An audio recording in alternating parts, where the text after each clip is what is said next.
Damos la más cordial bienvenida a esta segunda sección de la clase del libro Primero de Reyes.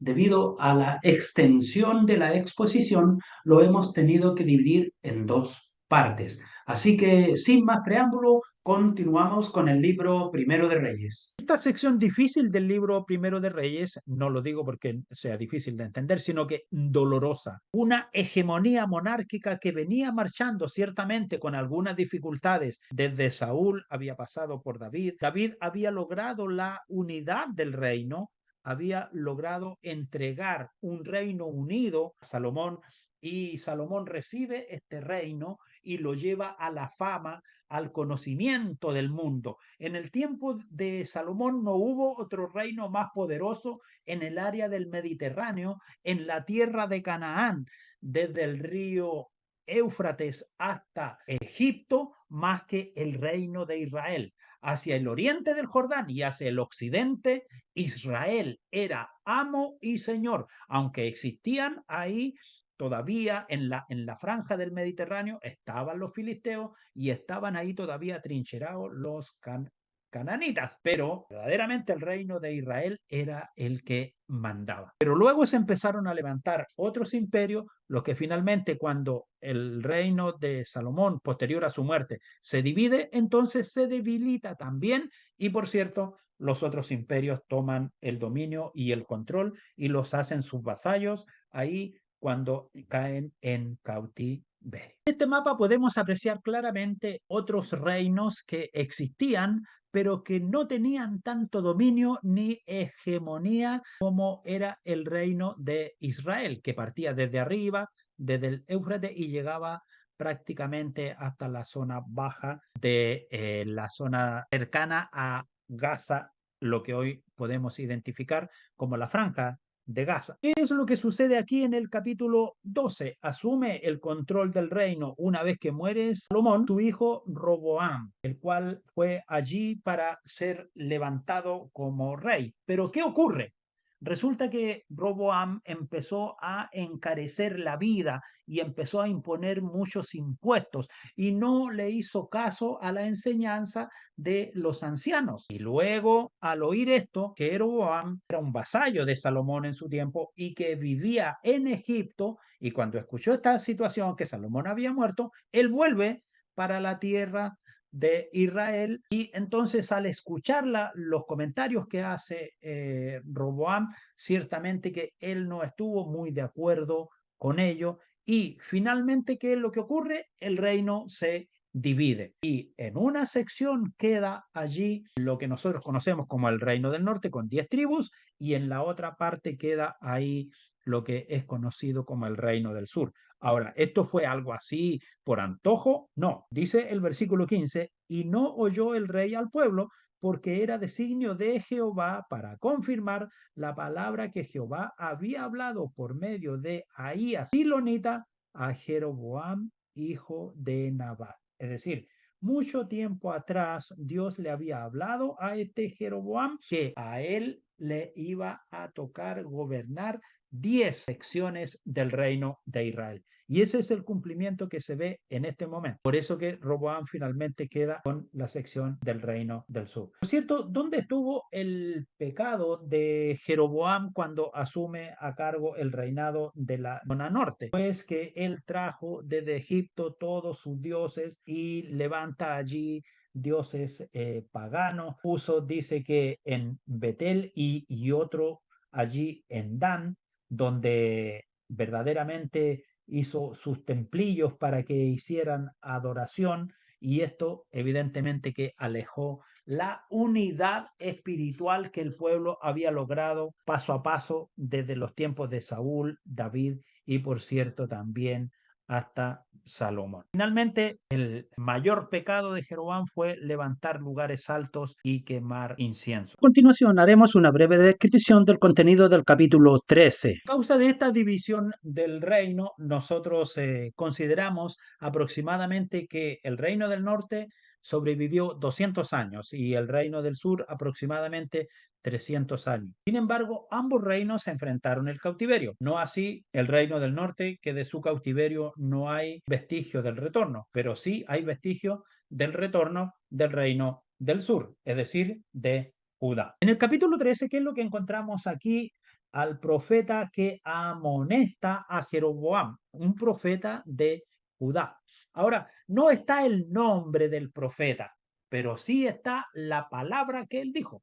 Y él le dice a Jeroboam, que vino desde Judá a Betel, dice, estando Jeroboam junto al altar para quemar incienso, aquel clamó contra el altar por palabra de Jehová y dijo, altar, altar, así ha dicho Jehová, he aquí que a la casa de David nacerá un hijo llamado Josías, el cual sacrificará sobre ti a los sacerdotes de los lugares altos que queman sobre ti incienso y sobre ti quemarán huesos de hombre. Y esto se cumple precisamente ahí en Segundo de Reyes, capítulo 23, verso 17. Lo que el profeta había dicho, evidentemente, que en su tiempo Dios lo cumple. La situación que vive este profeta ahora fue porque él no cumplió la orden que Dios le había dado de ir por su camino, dar el mensaje y regresar. Y fue engañado después a su regreso y otro hombre le dice, ¿por qué no pasas a mi casa a comer?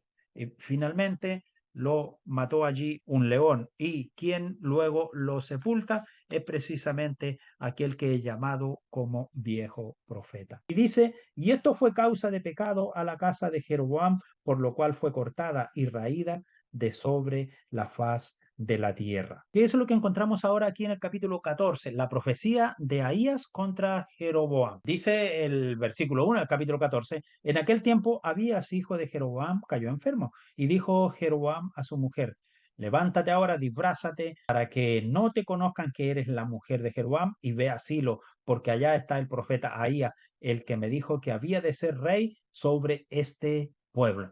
Y así de esa manera el rey urde una trama para que su esposa se pueda acercar al profeta Ahías, el cual sabía todo lo que debía de ocurrir y cómo sucedió, y que le vaya a consultar sobre la condición de salud respecto a su hijo. Pero note lo siguiente, Ahías estaba ciego, de modo que siente cuando la mujer llega y la descubre que va ahí con una forma de engaño y Ahías le profetiza y le anuncia la muerte de su hijo y también le da a conocer el fin de la casa y del reino de Jeroboam y que, por cierto, terminaría en ruinas. ¿Y qué es lo que sucede cuando la mujer regresa a casa? Dice el versículo 17 del capítulo 14. Entonces la mujer de Jeroboam se levantó y se marchó y vino a Tirsa y entrando ella por el umbral de la casa,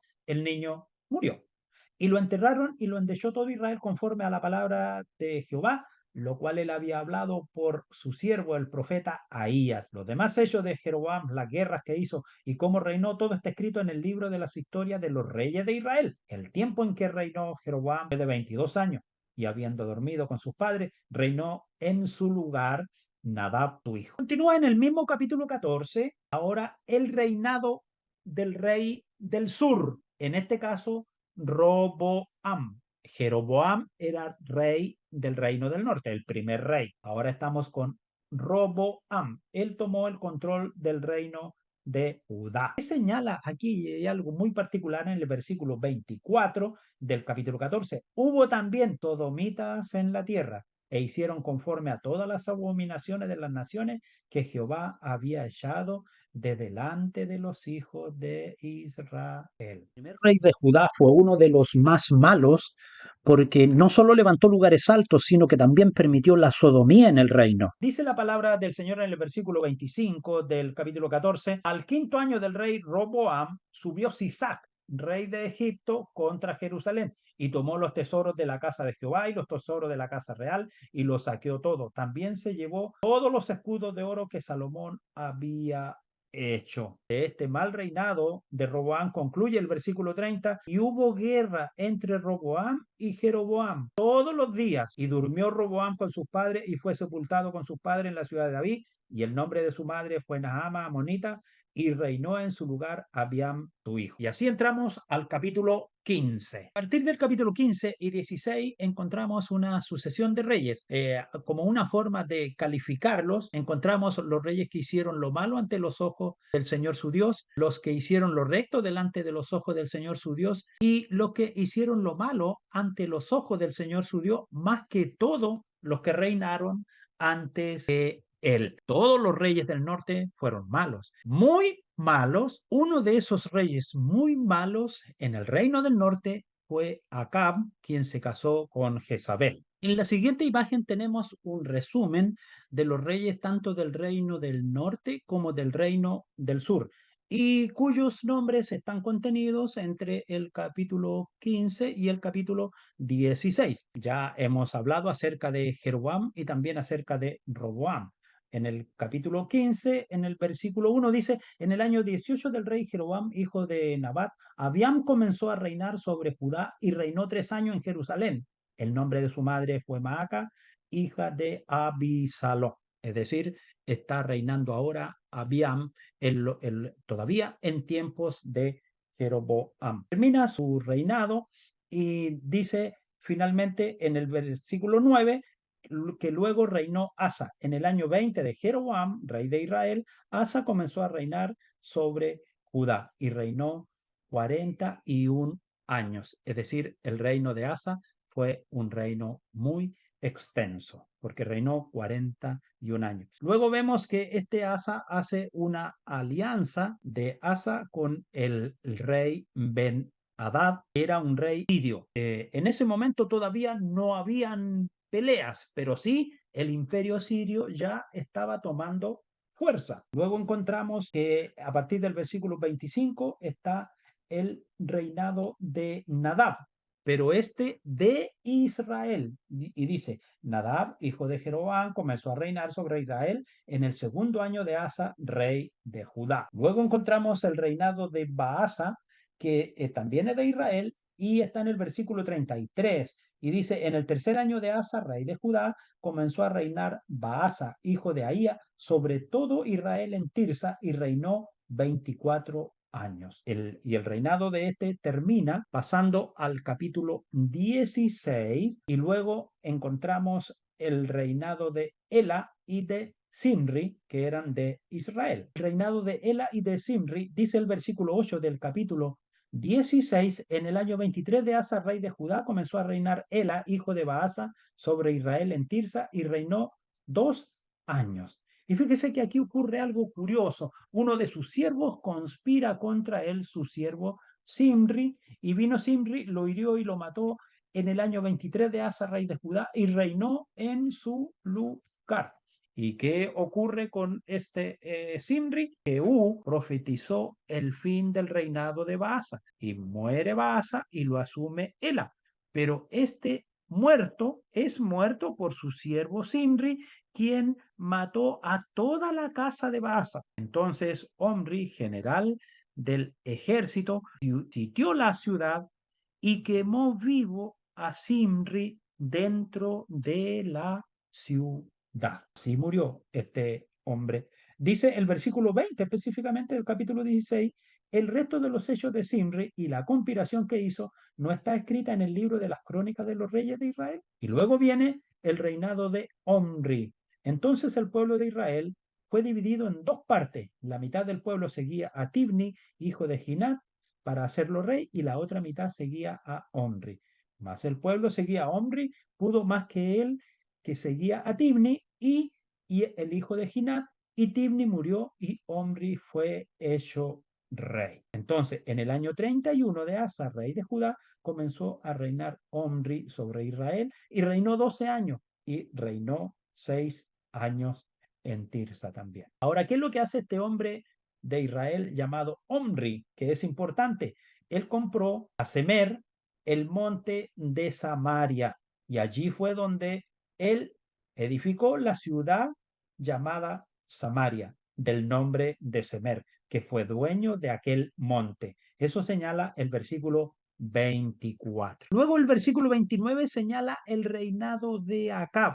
también rey de Israel, quien se había casado con Jezabel, hija de Edbaal, rey de los Sidonios, y fue y sirvió a Baal y lo adoró. Es decir, no oculta la situación que sucedió. Ahora, nosotros encontramos aquí en el versículo 34, dice lo siguiente: en su tiempo, Giel de Betel reedificó a Jericó, a precio de la vida de Abirán, su primogénito, hecho el cimiento, y a precio de la vida de Segub, su hijo menor, puso sus puertas, conforme a la palabra que Jehová había hablado a Josué, hijo de Nun. ¿Cuándo? En Josué 6:26, cuando Josué dijo que quien levante esa ciudad sería muerto. Maldijo al que levantara la ciudad de Jericó. Y eso ocurre aquí durante el reinado de Acab. Y luego, después que pasa esta sucesión de reyes, viene el hermoso capítulo donde nos muestra la presencia y la manifestación gloriosa y poderosa del Dios eterno a través de los hechos de el profeta Elías. La tercera sección comprende los capítulos 17 al 22. Encontramos aquí el protagonismo del profeta Elías, quien tiene que enfrentar al pérfido rey Acab. Elías predice la sequía, Elías y los profetas de Baal, Eliseo toma la posta de Elías, la maldad y muerte del rey Acab. Así se cierra la tercera sección que comprende el libro primero de Reyes. ¿Cuáles son los hechos relevantes que encontramos aquí entre el capítulo 17 y el 19? Por supuesto, la presencia del profeta Elías. Acab gobernó 22 años y hizo lo malo ante los ojos de Dios, adoró a Baal y le hizo un templo. Dios trajo juicio a Israel, Elías declaró una sequía de 3 años, Dios lo cuidó escondiéndolo, guiándolo a un arroyo de agua y alimentándolo por cuervos. Si obedeces a la palabra de Dios, Dios te cuidará. Y eso es lo que ocurre precisamente porque el versículo 1 dice: entonces Elías Tisbita, que era de los moradores de Galaad, dijo a Acab: vive Jehová Dios de Israel, en cuya presencia estoy, que no habrá lluvia ni rocío en estos años, sino por mi palabra. Mire qué hombre más convencido de que lo que él hablaba se iba a cumplir porque el Dios eterno estaba con él. Y esa afirmación está allí en Santiago capítulo 5, verso 17. Y también está en Lucas 4, verso 25. Pero mire, el Dios eterno le dice: apártate de este lugar, yo te voy a proteger y te voy a cuidar.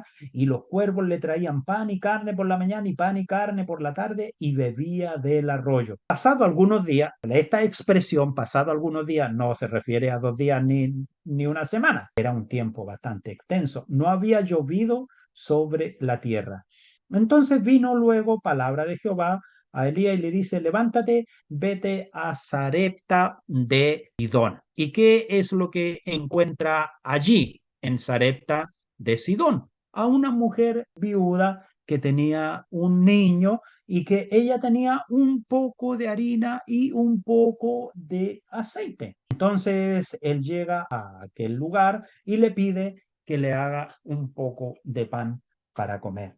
Y ella respondiendo le dice: vive Jehová, tu Dios, que no tengo pan cocido, solamente un puñado de harina tengo en la tinaja y un poco de aceite en una vasija, y ahora recogía 2 leños para entrar y prepararlo para mí y para mi hijo, para que lo comamos y nos dejemos morir. Elías le dijo: no tengas temor, ve, haz como has dicho, pero hazme a mí primero de ello una pequeña torta cocida debajo de la ceniza y tráemela, y después harás para ti y para tu hijo. Porque Jehová, Dios de Israel, ha dicho así: la harina de la tinaja no escaseará, ni el aceite de la vasija disminuirá hasta el día en que Jehová haga llover sobre la faz de la tierra. ¿Qué hizo la mujer? Ella fue e hizo como le dijo Elías, y comió él y ella y su casa muchos días. Luego confirma que la harina de la tinaja no escaseó, ni el aceite de la vasija menguó. Luego, ¿qué es lo que encontramos allí? El versículo 17, que después de estas cosas aconteció que cayó enfermo el hijo de la viuda,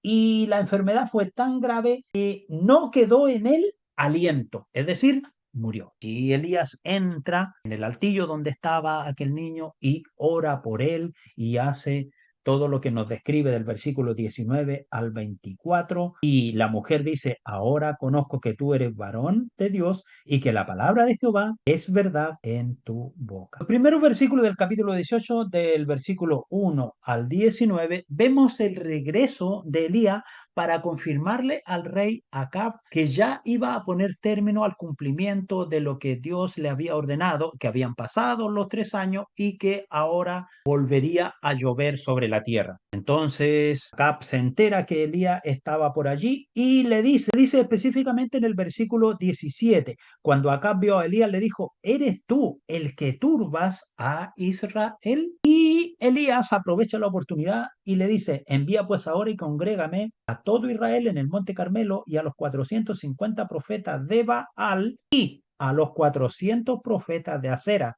que comen de la mesa de Jezabel. Fíjense que esta mujer de Acab tan perturbada estaba, tan malévola era, alimentaba a estos profetas paganos, a la condición que había llegado este rey, sin temor alguno del Dios eterno. Y ahí, a partir del versículo 20 en adelante, nosotros encontramos toda la exposición que hace tanto los profetas de Baal porque el sacrificio sea quemado por sus dioses y lo que hace Elías porque Dios cumpla su palabra. Era lo que debía de suceder, que debía de caer fuego del cielo y quemar el sacrificio. Y así iban a comprobar quién era Dios. Termina el capítulo 18 a partir del versículo 37 y Elías hace una sencilla oración. Respóndeme, Jehová, respóndeme, para que conozca este pueblo que tú, oh Jehová, eres el Dios y que tú vuelves a ti el corazón de ellos. Entonces cayó fuego del cielo, Jehová consumió el holocausto, la leña, las piedras, el polvo y aún lamió el agua que estaba en la zanja. Y cuando lo vio todo el pueblo dijo, Jehová es el Dios, Jehová es el Dios. ¿Y qué hace Elías? Un acto tremendo. Prended, dice a los profetas de Baal, para que ninguno escape. Y ellos los prendieron y los llevó Elías al arroyo de Sison y allí los degolló. Aunque el pueblo tenía ciertas dudas respecto a lo que podría hacer Dios a través de Elías, sin embargo, Elías los provoca a un desafío personal a cada uno de ellos. ¿Querían seguir a Dios o no querían seguirle? Y por eso que los desafía de esta manera a que observen lo que va a ocurrir con los profetas de Baal. Y una vez que los profetas de Baal no lograron con su cometido, entonces actúa allí el profeta Elías con esta hermosa oración que encontramos a partir del versículo 37 del capítulo 18. Respóndeme, Jehová, respóndeme, para que conozca este pueblo que tú, oh Jehová, eres el Dios y que tú vuelves a ti el corazón de ellos. Y señala la escritura que cayó fuego del cielo, que quemó el holocausto, la leña, las piedras y hasta lamió el agua que estaba en la zanja. Luego, en la sección siguiente de este mismo capítulo y luego entrando al capítulo 19, desde el versículo 41 del capítulo 18, vemos cuando Elías ruega por lluvia. ¿Y qué es lo que sucede una vez que había terminado esta victoria de parte de Elías? Pues se entera allí la señora de Acab y dice que de aquí a mañana serás hombre muerto igual como lo fue uno de ellos. Aquel hombre que había terminado victorioso en el Señor, ahora empezó a huir, porque ciertamente su vida estaba en peligro. Y fue tanto que tuvo que simplemente esconderse por distintos lugares. Pero lo hermoso de esto es que se encontró allí con un ángel y ese ángel lo sustentó, lo alimentó y luego, cuando había descansado, le dice, hey, no te duermas porque largo camino te queda. Así es también Dios con nosotros. Muchas veces estamos cansados y decepcionados porque no vemos los resultados que nosotros queremos y Dios nos dice, levántate, aliméntate, porque largo camino te queda. Tú estás mirando con tus ojos, pero yo estoy mirando con los míos. dice el Dios eterno, y el trabajo no ha terminado. Ahora, ¿cómo le confirma el Dios eterno a Elías que había una gran reserva que estaba guardada? Dice el versículo 18 del capítulo 19, y yo haré que queden en Israel 7,000 cuyas rodillas no se doblaron ante Baal y cuya boca no lo besaron. Y eso lo encontramos en este mismo capítulo de Primero de Reyes, y luego encontramos ahora el llamamiento de Eliseo. Pero está aquí mencionado entre el versículo 19 y el versículo 21 del capítulo 19. El llamamiento de Eliseo es muy sencillo. Pasaba por allí Elías y le arrojó su manto mientras este hombre estaba trabajando con una yunta de bueyes, y en aquel campo se encontraban 12 yuntas de bueyes trabajando, y él estaba con una. Y él le dice: ¿qué quieres conmigo? Y él se siente angustiado por el llamamiento que recibe, y le dice que te ruego me dejes besar a mi padre y a mi madre, y luego te seguiré. Y él le dice: ve, vuelve, ¿qué te he hecho yo? Es decir, tómate tu tiempo, yo en nada te estoy apresurando. ¿Por qué? Porque él no era él el que lo estaba llamando, era el Dios eterno. Muchas veces, al igual que Elías, pasamos por momentos de victoria e inmediatamente se convierten en momentos de persecución y depresión. Dios promete estar con nosotros siempre. Ya en la parte final de esta tercera parte del capítulo 20 al 22, vemos aquí en el capítulo 20 específicamente cómo Acab derrota a los sirios. Ya el imperio sirio se está levantando con fuerza, y en este caso encabezado por el rey Ben-Hadad de Siria, que aparte de eso se había asociado también con 32 reyes con caballos y carros, y subió y sitió a Samaria y la combatió. Pero en el versículo 13 dice que hubo allí un profeta, vino a Acab, rey de Israel, y le dijo: así ha dicho Jehová, ¿has visto esta gran multitud? He visto yo que te la entregaré hoy en tu mano para que conozcas que yo soy Jehová. Y Acab le responde: ¿por mano de quién? Él dijo: así ha dicho Jehová, por mano de los siervos de los príncipes de las provincias. Y dijo Acab: ¿quién comenzará la batalla? Y él respondió: tú. Entonces él pasó revista a los siervos de los príncipes de las provincias, los cuales fueron 232. Luego pasó revista al pueblo, a todos los hijos de Israel. ¿Y cuántos eran? 7,000. Esos eran los que Dios se había reservado y que le había dicho a Elías: 7,000 que no han doblado la rodilla ante los dioses de Baal. Y con esa cantidad de personas, Dios le da victoria a Acab sobre el rey Ben-Hadad. Y dice el versículo 29: 7 días estuvieron acampados los unos frente a los otros, y al séptimo día se dio la batalla. Y los hijos de Israel mataron de los sirios en un solo día 100,000 hombres de a pie. ¿Cuánto eran ellos? 7,000. Eso es, cuando Dios está de tu lado, cuando la victoria viene de parte del Señor, no importa lo que pase, pero Dios te va a hacer victorioso. Cuando nosotros creímos que Él está luchando nuestras batallas, Él es el que lo hará, no el hombre quien lo hace. Cuando entramos allí al capítulo 21 de este mismo libro, encontramos que Acab quiere la viña de Nabot. Encontramos estas cosas que son como inverosímiles. El rey Acab había visto la gran victoria que Dios le había dado sobre los sirios, y ahora quiere darse un gusto de egoísmo, de orgullo, de vanidad, tomar la propiedad de un hombre que con tanto sacrificio labraba una viña, la viña de Nabot. Se apesadumbró por ello. Entonces su malévola esposa Jezabel inventa una mentira para matar a Nabot y Acab sea dueña de la viña. Entonces Dios le habla a Elías que vaya a profetizarle a Acab cómo sería el término de sus días. Y Elías le dice en el versículo 19 del capítulo 21, le hablará diciendo: así ha dicho Jehová, ¿no mataste y también has despojado? Y volverás a hablarle diciendo: así ha dicho Jehová, en el mismo lugar donde lamieron los perros la sangre de Nabot, los perros lamerán también tu sangre, tu misma sangre. Y Acab dijo a Elías, ¿me has hallado enemigo mío? Y él respondió, te he encontrado porque te has vendido a hacer lo malo delante de Jehová.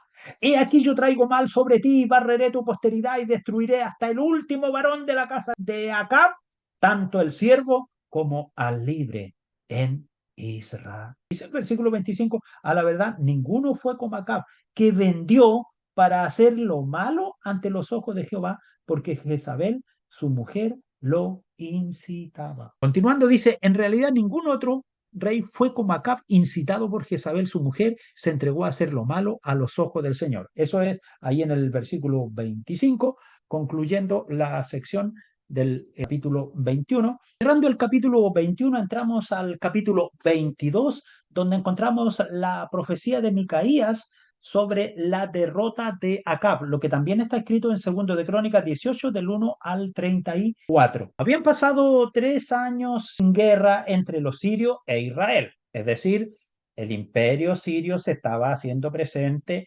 empujando allí al reino del norte. Y el rey de Israel dijo a sus siervos, ¿no sabéis que Ramot de Galaad es nuestra y nosotros nos hemos hecho nada por tomarla de mano del rey de Siria? Es decir, la zona de Ramot de Galaad, que queda hacia el oriente del río Jordán, cercano del monte Hermón, en aquel tiempo ya había sido tomada por los sirios. ¿Y qué hizo este Acab? Como no quiso ir solo, entonces llama también a Josafat para ir a la pelea. Bueno, Josafat fue porque dijo, si es mi hermano, tenemos que defender nuestra heredad.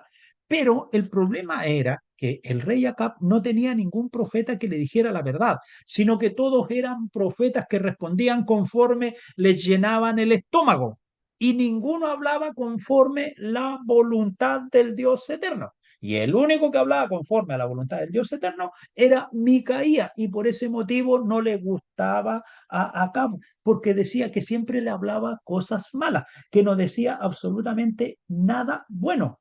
A tal punto que el rey de Israel reunió a los profetas como 400 hombres, a los cuales dijo, iré a la guerra contra Ramot de Galá o la dejaré. Y ellos dijeron, sube, porque Jehová la entregará en mano del rey. Y Josafat, como era un hombre que recién estaba llegando y no entendía lo que pasaba, dijo, ¿y por qué no le preguntamos a otro? Y él dijo, ¿y a quién? Micaía, hijo de Imla. Y el rey dice, yo lo aborrezco porque nunca me profetiza bien, sino solamente mal. Y Josafat dijo, no hable el rey así. Es decir, el rey Josafat tenía mucho respeto por las palabras de Micaía.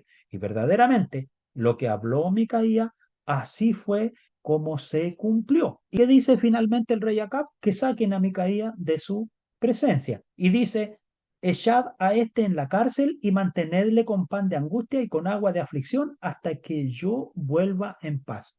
Pero, ¿qué es lo que sucede? Murió pues el rey y fue traído a Samaria y sepultaron al rey en Samaria y lavaron el carro en el estanque de Samaria y los perros lamieron su sangre y también las rameras se lavaban allí, conforme a la palabra que Jehová había hablado. Así murió el rey Acab.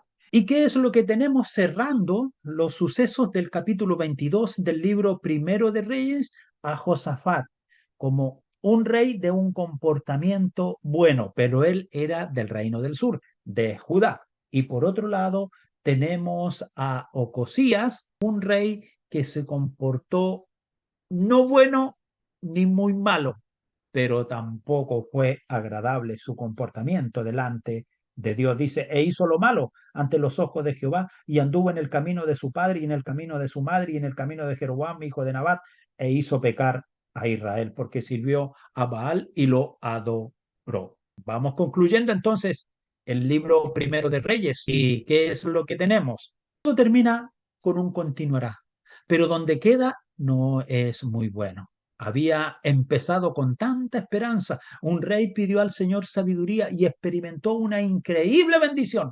El templo fue construido, la gente vino a adorar, se vio la gloria de Dios, pero los corazones de los reyes y el pueblo se apartaron del Señor. Tú, amado alumno, hermano oyente, coloca tu mirada en el Señor y sé fiel al Señor. Respeta su palabra, cumple, más que sentirte obligado mira la gracia, la misericordia de Dios y sirve al soberano creador con un corazón íntegro, entregado, en voluntad, no en cumplimiento a ritos ni costumbres, porque eso fue lo que pasó sobre estos reyes. Se acostumbraron a los ritos y las costumbres y perdieron toda visión de una adoración sincera, limpia y real al Dios eterno y soberano. Dios bendiga en este día a cada uno de los hermanos y hermanas que han tenido la bendición de ser parte en la exposición